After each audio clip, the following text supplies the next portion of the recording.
우리 신앙생활 하면서 수도 없이 많이 듣는 이야기가 있는데요. 그게 뭐냐, 기도하라는 겁니다. 저도 이렇게 세가족 사주차에 들어가서 속으로 그 언약서 작성하면서 이렇게 묻습니다. 리더랑 안 맞을 때 어떻게 해야 되냐.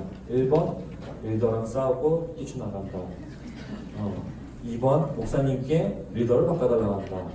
3번 조용히 다른 길로 옵니다. 4번 기도한다. 당연히 기도한다. 소그룹에서 나 맞지 않는 친구가 있을 때 어떻게 할까? 1번 그와 싸운다. 2번 비방한다. 3번 속으로 바꿔달라 한다. 4번 기도한다. 그래서 저도 기도를 계속 강요해요. 처음 온 지체들에게나. 또 신방 가면은 목사로서 할 수 있는 이야기가 그거밖에 없습니다. 기도하자. 또 할 수 있는 얘기가 있다면 기도할게. 그래서 기도에 관한 얘기를 참 많이 합니다. 그런데 이게 기도하라고 가르쳐주고 기도하라고 강요하면서 어떻게 기도할지는 잘 가르쳐주지 않는다는 것이 오늘 우리의 형편이라는 것이죠. 근데 그래도 주일학교부터 다닌 지체들은 기도에 대해서 배우긴 배웠을 겁니다. 이렇게 다섯 손가락 기도해서 하나님 아버지 감사합니다. 용서해 주세요. 도와주세요. 예수님의 이름으로 기도드립니다. 아멘. 배운 적 있어요? 유용합니다. 한번 해볼래요? 자, 하나님 아버지 감사합니다. 용서해 주세요. 도와주세요. 예수님의 이름으로 기도드립니다. 아멘. 그래서 하나님 아버지 부르고 예수님의 이름으로 기도하는데 그 사이에 감사의 고백을 드리고 그 다음에는 회개 기도하고 그 다음에 우리가 우리의 소원을 아뢰라는 이런 방식인데 초등학교 1학년 때 본 걸 아직까지 기억하고 있어요. 근데 놀랍게도 제가 어느 날 유치원부 이렇게 얘기 들을 거였는데 아직도 1990년도에 썼던 손가락 기도를 2019년에도 쓰고 있더라는 거죠. 그만큼 유용하다는 거예요. 기억하면 좋습니다. 어쨌든 기도의 방법에 대해서 잘 가르쳐주지 않아요. 그런데 너무나 감사한 것이 있다면 기도에 대해서 가르쳐주는 성경 말씀이 있다는 것입니다. 그것도 다른 누구의 음성이나 다른 누구의 가르침이 아니라 바로 예수님께서 기도를 가르쳐주시는 대목이 있더라 하는 것입니다. 그게 어디죠? 오늘 우리가 함께 읽었던 마태복음 6장 9절부터 13절. 뭐라고 우리가 부르죠? 주기도 또는 주기도문 이렇게 부릅니다. 주님의 기도라는 거죠. 이것이 의미가 있는 것은 지금 기도를 가르쳐 주시는 예수님이 기도를 들으시는 하나님 그분이시다라는 사실이에요. 그러니까 이보다 더 완벽한 게 어디 있어요? 그렇죠? 교제하다 보면은 형제분들 자매가 뭘 원하는지 이해를 못할 수가 있어. 근데 그때 자매가 네이버에서 가방을 많이 검색했어. 그러면 답이 보이잖아. 가방을 사주면 되는구나. 또는 이렇게 카페를 많이 검색했어. 이 카페에 가고 싶은 거구나 해서 갈 수 있잖아요. 주님께서 어떻게 기도하면 되는지를 지금 아주 분명하게 노출하고 계세요. 이보다 쉬운 게 어디 있어요? 그런데 이 예수님께서 기도를 가르쳐 주시면서 이렇게 시작하고 있어요. 어떻게 시작하냐면요. 너희는 이렇게 기도하라. 너희는 이렇게 기도하라. 이렇게 시작하는데 사실 우리는 그 기도를 어떻게 배웠냐면요. 기도는 무엇이다? 하나님과 대화하다. 그죠? 근데 여러분 그래요. 대화하는데 무슨 형식이나 방법이 따로 이렇게 정해져 있는 게 있습니까? 여러분 그렇잖아요? 지금 옆에 있는 사람하고 제가 이야기 한번 시작해 보세요. 이러면은 하나님 아버지 감사합니다. 잘못했어요. 또 이렇게 안 할 거잖아요. 그쵸? 그리고 연애할 때도 그렇잖아요. 오늘 내가 이따가 남자친구를 만나야 되는데 그 친구를 만나서 첫 번째 남자친구를 부르고 두 번째는 일단 감사를 고백하고 지난 선물에 대한 감사, 늦지 않아 주심에 감사. 그 다음에 그 마음을 내가 미처 가슴 깊이 공감하지 못했으면 회개하고 그 회개에 감탄했을 때 그때에서 비로소 나의 요구를 아뢰는 이렇게 대화의 형식이나 방법 이런 것에 대해서 고민하지 않잖아요. 그런데 왜 굳이 이 성경에서 예수님은 우리에게 이 대화의 형식이나 방법이라고 할 수 있는 기도의 어떤 방법에 대해서 지금 우리에게 가르쳐 주고 있느냐는 것입니다. 그냥 하고 싶은 말 하면 되는 거 아닌가, 이런 거죠. 실제로 그렇습니다. 그냥 하고 싶은 말 하면 돼요. 뭔 소리냐, 지금 기도를 가르쳐 준다고 그러더니 또 그냥 하고 싶은 말 하라고. 웃기잖아요. 근데 왜 그러냐, 왜 이렇게 두 가지로, 똑같은 얘기이지만 두 가지가 되냐면요, 우리의 기도를 들으시는 그분이 어디에 계십니까? 네? 하늘에 계세요? 우리 안에 거하시잖아요. 근데 마치 하늘에 계신 분처럼 편지를 써가지고 보낸다거나 무슨 전화하듯이 한다고, 이럴 필요가 없는 거잖아요. 우리가 늘 함께 하고 있다는 겁니다. 늘 함께 한다는 것의 장점이 뭐냐면요, 굳이 전후 사상 설명을 할 필요가 없다라는 거예요. 그리고 함께 한다는 것의 좋은 점이 뭐냐면요, 굳이 나의 그 어떤 근황, 전후 사상뿐만 아니라 나의 어떤 마음의 상태나 또 그 사람이 어떤 느끼고 있을 감정적 격동이나 이런 것에 대해서 크게 관심 가질 필요가 없다라고 하는 거예요. 왜요? 같이 있기 때문에 이미 서로 어느 정도의 공감이 이루어진 상태예요. 그렇기 때문에 어떤 브릿지가 필요 없다라고 하는 거죠. 그래서 그냥 하고 싶은 말 하면 되는 것이, 그런 차원에서는 하고 싶은 말을 하는 것이 좋습니다. 심지어 로마서 8장에 보니까 우리의 기도는 연약하다는 것이 전제가 되어 있어요. 우리는 기도를 잘 못한다는 게 전제가 되어 있어요. 그래서 뭐라고 얘기하냐면요, 성령께서, 누가요? 성령께서 우리의 기도를 돕는다고 그래요. 그것도 어떻게? 오늘도 하나님 우편에서 말할 수 없는 탄식으로 우리의 연약함을 위해서 성령께서 친히 간구하신다는 거예요. 그러면 우리가 기도를 더 잘할 필요가 없다는 것입니다. 그래서 여러분, 우리가 안심할 수 있는 것은 바로 여기에 있어요. 뭐냐면요, 우리가 아주 화려한 언어로 기도를 하지 않아도 된다는 것입니다. 또 그 기도를 드리기 위해서 기도를 들으시는 하나님을 설득할 필요도 없다는 것입니다. 그리고 그 하나님에게 잘 보일 필요도 없다는 거예요. 그냥 아뢰면 된다는 것이 일단 기본 전제입니다. 그런데 왜 기도의 형식이나 방법이 필요한가?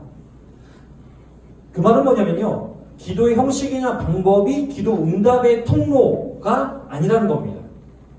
하나님과 교제가 잘 되는 방법도 아니라는 거예요.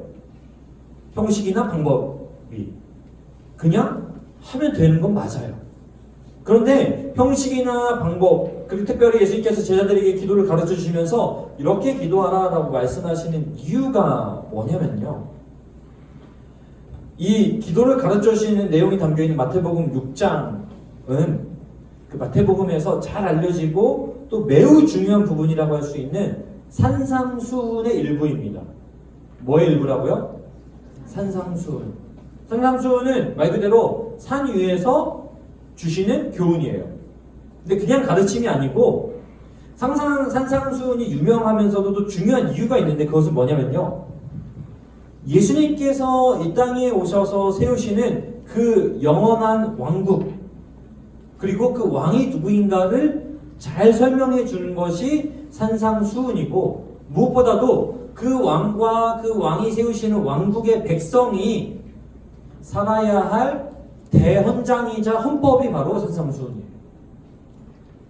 한마디로 요약하면 이거예요. 천국 시민의 대헌장 또는 천국 시민의 헌법, 그것이 뭐예요? 산상수훈.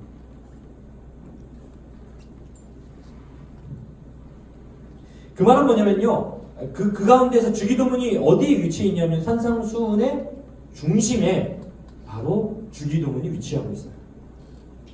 그 말은 뭐예요? 산상수훈의 핵심이 어디에 있다? 주기도문에 있다는 거예요. 다시 말해서 이 주기도, 즉 기도는 하나 천국 시민의 가장 중요한 특권의 하나이다.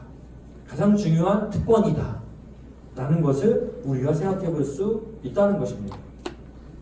그 특권이 무엇인가를 설명해 주는 게 주기도문이에요. 그러면은 기도의 방법과 형식이 그걸 가르쳐 주는 이유가 뭐다? 천국 시민의 특권이 무엇인지를 가르쳐 주기 위함이다. 이것을 따를 때, 이것을 알 때 더욱 풍성한 천국 시민의 삶을 살 수 있다는 얘기예요. 그래서 너희는 이렇게 기도하라 라고 가르쳐 주시는 거예요. 그러니까 우린 종종 기도하면 기도가 마술 상태로 생각하는 경우가 있어요.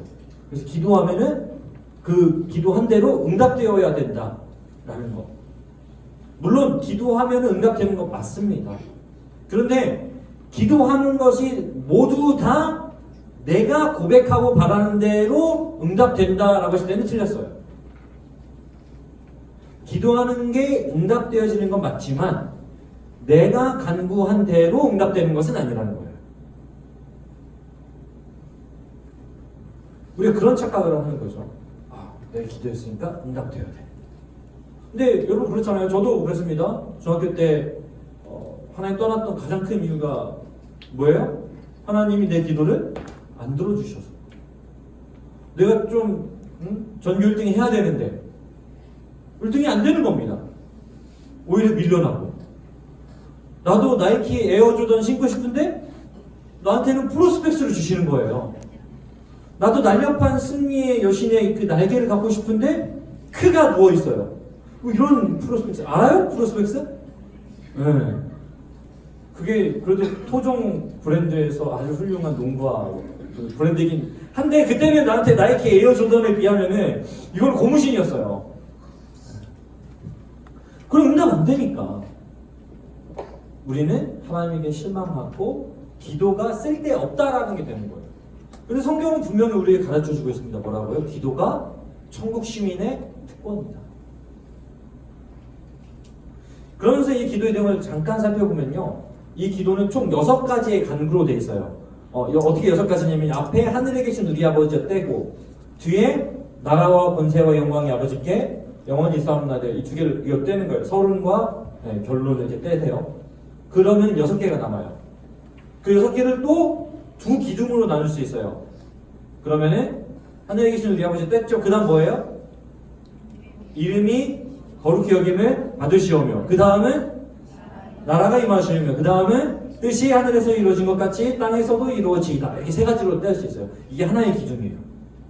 근데 이 하나의 기둥이 어떻게 되어 있냐면은 우리말 성경에는 나라가 임하시오며 뜻이 하늘에서 이렇게 되어 있잖아요. 그런데 이걸 보면요. 어떤 의미가 내포되어 있냐면요. 당신의 라는 단어가 숨겨져 있어요. 당신의 이름이 거룩히 여김을 받으시오며 당신의 나라가 임하옵시며 당신의 뜻이 하늘에서 이루어진 것처럼 땅에서도 이루어지리다. 뭐가 담겨져 있다고요? 당신. 그 당신이 누구예요? 하나님. 그래서 이 첫 번째 3가지 간구를 가지고 있는 이 하나의 기둥은 전부 다 하나님을 위한 겁니다. 특별히 하나님을 사랑하기 위한 거예요. 하나님께 온전히 초점을 맞춘 기도예요. 하나님의 영광을 높이고 하나님과의 관계를 생각하고 하나님의 뜻을 묻는 과정이 바로 이 3가지 첫 번째 기둥입니다. 그래서 당신의 이름. 그럼 하나님의 이름에 대해서 우리가 묵상해 볼 수 있잖아요. 하나님의 이름을 성경에서 굉장히 많이 설명하고 있습니다. 그리고 우리의 삶 속에서 하나님의 이름에 대해서 충분히 묵상할 만큼 다양한 하나님의 모습, 하나님의 성품을 경험하고 있습니다. 그것을 고백하면 돼요. 오늘 여러분에게 하나님 어떤 분이셨어요? 공포스러운 하나님, 무서운 하나님, 또는 따뜻한 하나님, 막히는 길 가운데 갑자기 길을 뚫어주시는 하나님, 몸이 아팠는데 갑자기 낫게 하시는 하나님, 이런 거 있잖아요. 그런 하나님의 이름을 우리가 곱씹으면서 하나님이 어떠하신 분인지를 높여드리면 되는 거예요. 그 다음 뭐예요? 나라가 임하옵시오. 하나님의 나라가 이 땅 가운데 임할 그 놀라운 하나님의 역사를 기대하는 겁니다. 그럼 어떻게 될까? 이 땅에 정의가 다시 세워지게 되겠죠. 네, 그런 거 있잖아요. 하나님 아베가 정신을 차리가 이런 거 있잖아요. 네, 이런 정의가 세워지기를 기도하면 되는 겁니다. 또 뜻이 하늘에서 이루어진 것처럼 땅에서도 이루어지다. 아버지의 뜻이 하나님 정말 이 땅에서 온전히 이루어지길 원합니다. 비슷한 나라가 임하옵시며와 비슷한 맥락이지만 나라가 임하옵시면은 좀 더 종말론적인 고백이라고 한다면은 이 뜻이 하늘에서 이루어진 것처럼 땅에서도 이루어진다는 개념이 앞에 좀 전에 말했던 정의의 개념으로 좁혀도 좋을 것 같아요. 이렇게 해서 하나님의 뜻이 어디에 있는지, 그러다 보면은 내 삶 속에서 하나님의 뜻이 무엇인지에 대한 고민도 할 수 있게 되겠죠. 자, 과연 하나님은 나를 이 땅에 보내실 때 어떤 뜻을 가지고 보내셨을까? 이런 고백도 하게 되겠죠. 이런 것들을 가지고 이제 고백을 하는 겁니다. 그리고 나머지 이제 세 가지 기둥, 자세히 설명하고 싶으면 저에게 오늘 설교 시간이 15분 주어졌기 때문에 우리 뒤에는 기도해야 되거든요. 그래서 내일 다룰 수 있으면 좀 더 깊게 다룰게요. 뒤에 세 가지 기둥은 자, 뜻이 하늘에서 이루어진 것처럼 땅에서도 이루어지다. 그 다음 뭐예요? 오늘날 우리에게 일용할 양식을 주시옵고, 그 다음 우리가 우리에게 죄 지은 자를 사하여 준 것 같이 우리 죄를 사하여 주시옵고, 그 다음은 우리를 시험에 들게 하지 마시옵고 다만 악에서 구하옵소서. 이 세 가지예요. 여기에는 또 어떤 단어가 숨겨져 있냐 보니까 우리라는 단어가 숨겨져 있어요. 그럼 뭐예요? 우리의 양식, 또 우리의 죄, 우리의 시험과 악입니다. 우리의 양식, 우리의 죄, 우리의 시험과 악. 그것이 바로 또 하나의 기둥이 되는 거죠. 이거는요, 단지 나를 위한 기도라고 볼 수도 있지만 공동체적인 의미에서의 우리입니다. 우리. 그래서 우리의 상황, 우리의 상태, 우리의 관계에 대해서 기도하는 것이 바로 나머지 세 가지 간구예요. 앞에는 하나님을 사랑하기 위해서 필요한 세 가지 간구였고, 그럼 뒤에 세 가지는 뭐예요? 이웃을 사랑하기 위한 세 가지 간구예요. 철저하게 그래서 주기도문은 공동체적인 의미로 해석을 할 수가 있어요. 이 공동체, 하나님 나라 공동체 안에서 하나님과의 관계, 하나님을 사랑하기 위하여, 하나님 나라 공동체 안에서 이웃을 사랑하기 위하여 주어지는 것이 바로 기도라는 것입니다. 결과적으로 주기도문은 하나님을 사랑하고 이웃 사랑을 위해서 주신 특권이에요. 바꿔 말하면 기도는 하나님께서 하나님을 사랑하고 이웃을 사랑하라고 주신 특권이자 능력이다라고 하는 것입니다. 근데 아까 말했듯이 우린 그 기도를 하나님 사랑과 이웃 사랑의 특권으로 보지 않고 내 소원이 이루어지는 통로로 여기는 거예요. 마술상자로. 그러다 보니까 어떻게 되는 겁니까? 하나님께 실망하고 하나님을 원망하는 일이 발생하게 되는 거죠. 그래서 이 주기도문이 담겨있는 마태복음 6장에서 계속해서 반복하는 게 있다면요, 하나님 사랑, 이웃 사랑이에요. 그것도 진심으로 사랑하라. 근데 이거는 사실 이 6장의 가르침, 주기도문의 가르침일 뿐만 아니라 산상수훈 전체의 가르침이에요. 뿐만 아니라 마태복음에서 예수님 저 분명하게 얘기합니다. 가장 큰 계명은 하나님을 사랑하고 내 이웃을 내 몸같이 사랑하는 것이다. 마태복음 전체가 아우르는 주제가 바로 하나님 사랑, 이웃 사랑이에요. 다시 말해서 천국 시민인 우리는 무엇을 하든지 결국은 하나님 사랑, 이웃 사랑을 위해서 해야 된다는 것입니다. 그 한마디로 딱 정리하면 하나님을 위한 것입니다. 하나님 영광을 위한 것입니다. 하나님의 나라를 위한 것입니다. 그렇기 때문에 기도에 대해서도 우리의 요구대로 되어서 응답이고 우리의 요구대로 안 되어서 응답이에요. 왜요? 그 모든 전제, 그 모든 것에 앞서는 전제가 뭐냐면요, 하나님은 선하시다. 그게 마태복음이 던져주는 메시지예요. 왜 그게 마태복음이 던져주는 메시지냐면요, 다 내일 할 얘기니까요. 마태복음 시작이 족보로 시작하잖아요. 그 족보가 왜 족보로 시작하냐면은 구약에 하나님의 그 신실하신 약속이, 하나님의 선하신 약속이 신실하게 오늘 신약에 와서 이루어졌다. 하나님은 그렇게 선하신 분이다를 가르쳐주는 것이 족보예요. 그러면 우리가 기본적으로 가지고 있어야 될 하나님에 대한, 하나님의 속성, 성품에 대한 전제가 뭐예요? 하나님은 선하시다. 그러면은 우리가 기도를 했습니다. 우리가 기도한 대로 응답됐습니다. 하나님은 선할까요? 선하지 않을까요? 선하십니다. 우리가 요구한 대로 되지 않았습니다. 하나님은 선할까요? 선하지 않을까요? 하나님은 여전히 선해야 됩니다. 그러면은 요구대로 되고 안 되고는 우리의 기호나 우리의 감정적인 상태나 우리의 어려움이긴 하지만 하나님은 그 요구가 응답되든 안 되든 이걸 통하여서 우리의 삶을 가장 선하게 이끌어 가실 것이라고 하는 선하신 하나님에 대한 신뢰, 그것을 가졌을 때 우리는 비로소 우리의 기도가 특권이 될 수 있는 것이에요. 왜요? 산상수훈 가르침을 보면요, 여러분 그거 다 지키는 거 있잖아요. 사실 다 지키라 그러거든요. 너희 안 지키면은 모래 위에 집을 짓는 것 같다 이렇게 정리하거든요. 망한 거잖아요. 멸망하는 거예요. 모래 위에 집 지었다는 것은. 근데 여러분 하나하나 구구절절 읽어봐요. 다 지킬 수 있는지. 그 산상수훈 첫 메시지 5장 2절 뭔지 알아요? 팔복의 첫 번째인데 심령이 가난한 자는 복이 있나니 천국이 저희 것이며. 이게 우리가 심령이가 붙어 있어가지고 그냥 마음이 좀 가난하고 좀 공허하면 되나 보다 이렇게 생각하는데 사실 그 심령이 가난한 자라고 하는 것은 실제적 경제적 가난함을 의미하는 거예요. 큰일 났죠 우리는. 일단 저도 너무 많이 가졌어요.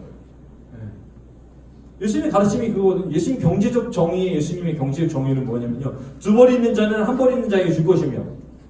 제가 지금 아침에 보고 온 그 셔츠만 4개 중에서 골라 입고 왔거든요. 밖에 나와 있는 셔츠.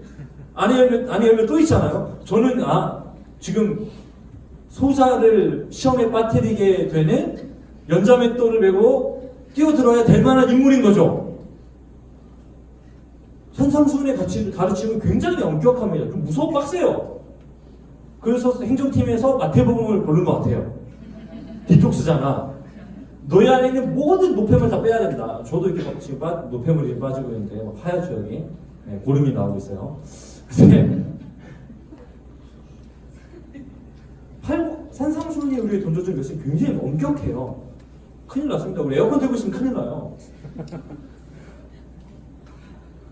그렇게 엄격한데, 그런데 이 모든 것을 지키고 따르며 살 수 있겠는가? 라는 질문에 대안으로 던져주시는 것이 주기도문이에요.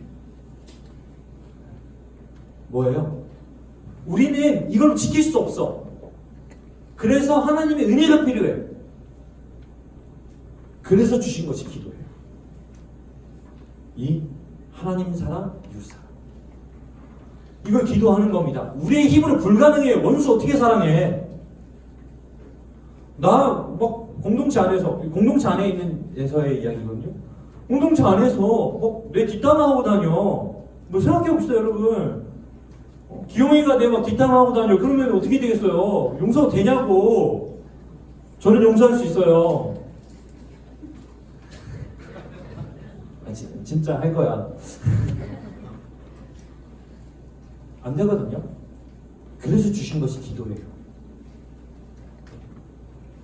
우리가 우리에게 죄 지은 자를 사하여 준 것 같이 우리 죄를 사하여 주십시오. 그거잖아요. 그렇게 해서 이 기도를 통하여서 하나님도 사랑하고 이웃도 사랑해라. 이것이 바로 산상수훈의 핵심입니다. 뭘로? 우리의 능력으로? 아니요. 기도로. 그 결론이 어디로 연결되냐면요, 마태복음 6장 30절이, 그러니까 마태복음 산상수훈 전체의 심장이 주기도문이에요. 그 심장인 주기도문을 한마디로 요약하는 것이 마태복음 6장 33절이에요. 여기 같이 읽고 마무리할 건데요. 6장 33절 찾아볼래요? 이 주기도문의 모든 메시지를 딱 정리하는 한마디가 마태복음 6장 33절입니다. 같이 읽어볼까요? 시작! 그리하면 이 모든 것을 너희에게 더하시리라. 두 절로 딱 나눌 수 있어요. 그런즉 너희는 먼저 그의 나라와 그의 의를 구하라까지 나눌 수 있고, 그리하면 어떻게 하신다고요? 뭐예요? 하나님 사랑, 이웃 사랑이 앞에 해당합니다. 먼저 그의 나라와 그의 일을 구하는 것에 해당합니다. 그리하면 이 모든 것을 너희에게 더하시리라가 선하신 하나님께서 우리 주신 모든 응답입니다. 따라서 우리는 하나님 사랑, 이웃 사랑, 나의 필요와 나의 쓰임을 위해서 기도하는 것은 그냥 튀어나오는 거고, 나의 고난과 나의 고통을 위해서 기도하는 건 그냥 튀어나오는 거예요. 그런데 특권을 누리는 길, 그것은 하나님 사랑, 이웃 사랑을 고백하고 기도하는 건데, 그것을 기도했을 때 이 모든 것을 너에게 더하는 것, 그 앞에 내가 말씀 안 드렸지만 모든 염려에 관한 것에 대한 이야기를 언급하거든요. 우리 삶에서 겪는 하나님 해결해 주신다는 거예요. 선하신 하나님. 뭐 할 때요? 그의 나라와 그의 일, 하나님 사랑, 이웃 사랑의 고백을 하며 그 기도로 그것을 이루어 나가는 삶을 살 때 이 모든 것을 너희에게 더하시리라. 그렇기 때문에 우리가 기도가 그냥 내 소원을 아뢰는 기도에 머문다면은 우리는 천국 시민 특권을 포기한 채로 그냥 이 땅에서의 삶의 괴로움을 이겨내고 싶어하는 한낱 부끄러운 욕심 가득한 이기심 가득한 피조물에 불과하게 되는 거예요. 그러나 이 기도를 하면서 나아갈 때 우리는 천국 시민으로서 이 땅을 천국 시민답게 살아갈 수 있는 그 삶을 누리게 되는 것이라는 것입니다. 그렇기 때문에 뭐예요? 옆에 있는 이웃을 위해서 기도할 수 있는 거예요. 그렇기 때문에 나와 관계없어 보이는 민족을 위해서 기도할 수 있고 옆집 아저씨를 위해서도 기도할 수 있는 거예요. 그렇기 때문에 누군가 내가 잘 알지 못하지만 고난당하는 자, 어떤 선교사님을 위해서 기도할 수도 있는 거예요. 그렇기 때문에 이 나라를 위해서, 열방을 위해서 기도할 수 있는 거예요. 왜? 그것이 천국 시민의 특권이기 때문에 그렇습니다. 그리고 그것을 기도했을 때 하나님이 우리에게 약속하신 것은 이 모든 것을 너희에게 더하시리라 라는 사실입니다. 그것을 믿고 함께 기도하며 살 수 있었으면 좋겠습니다. 그래서 오늘 이 밤에 우리가 같이 한번 기도하기 원하는데요. 먼저 하기 앞서서 우리 찬양을 좀 했으면 좋겠습니다. 우리 오늘 눈물로 라는 찬양인데요. 기도는 이 찬양의 가사처럼 그냥 하나의 씨앗을 심는 겁니다. 왜요? 우리 연약해서 우리 힘으로는 불가능하기 때문에 그 다음 하나님이 하셔야 되는 일이잖아요. 그래서 이 찬양의 가사가 오늘 우리 주기도문의 특권을 누리는 우리의 삶의 고백의 얘기를 소원하면서 노래를 아시는 분은 같이 마음에 새기면서 부르고 잘 모르는 지체는 가사를 하나하나 여러분이 가슴에 심을 수 있게 바랍니다. 우리 오늘 눈물로 우리 오늘 눈물로 하나의 씨앗을 심는다. 꿈꿀 수 없어 무너진 가슴에 저들의 푸른 꿈 다시 돋아나도록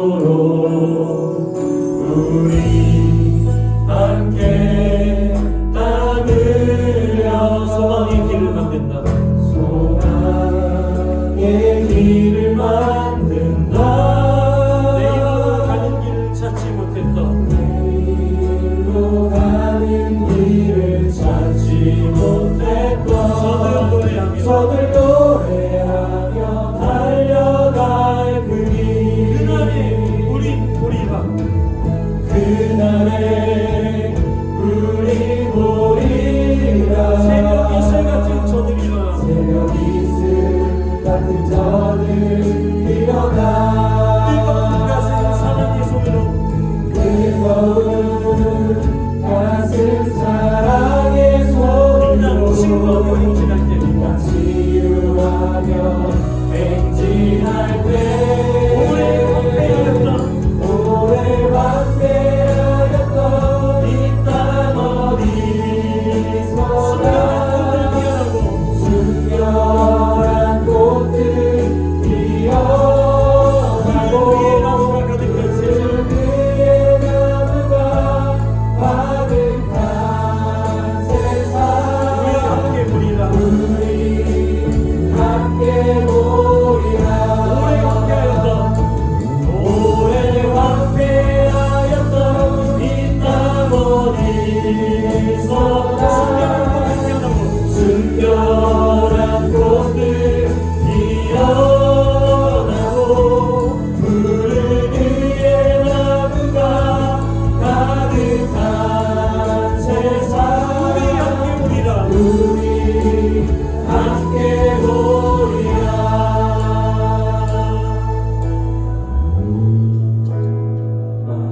이 시간에 같이 한번 기도할 때 우리 청년들도 그리고 나라와 민족을 위해서 한번 기도했으면 좋겠는데,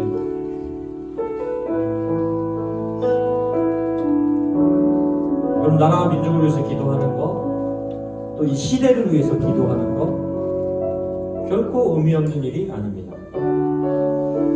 그것은 천국 시민의 특권입니다. 아무도 이 시대와 민족과 나라를 위해서 기도하지 않습니다. 그러나 천국 시민의 특권을 가지고 누리는 자들만이 이걸 가지고 기도합니다. 놀라운 것은 그렇게 기도하는 자들에 의해서 역사들이 만들어지고 만져진다는 것입니다.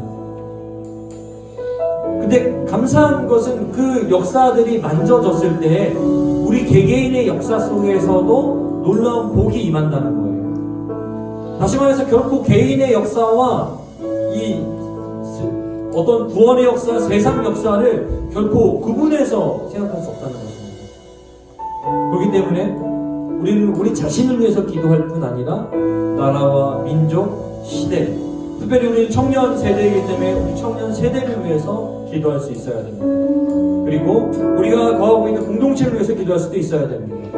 우리 시간 그런 마음으로 기도할 때, 하나님, 이 나라와 이 민족 가운데 하나님의 공평과 정의가 흐르게 하여 주시옵고, 소외되고 억압된 자들이 있다면 그들에게 참된 자유를 허락하여 주시옵고, 하나님, 이 땅의 모든 정치, 문화, 사회, 경제, 예술 모든 분야에 하나님의 원리가 통하는 역사가 나타나게 하여 주시옵소서. 그리하여 사람을 세우고 사람을 살리는 분야가 하나님, 이 나라와 민족 가운데, 이 시대 가운데 특별히 잠들어 있는 이 청년 세대 가운데 나타나게 하여 주시옵소서. 우리 이 시간 그런 마음으로 같이 한번 기도하겠습니다. 기도합시다. 오 살아계신 하나님, 하나님의 이름으로 기도하며 나아갑니다.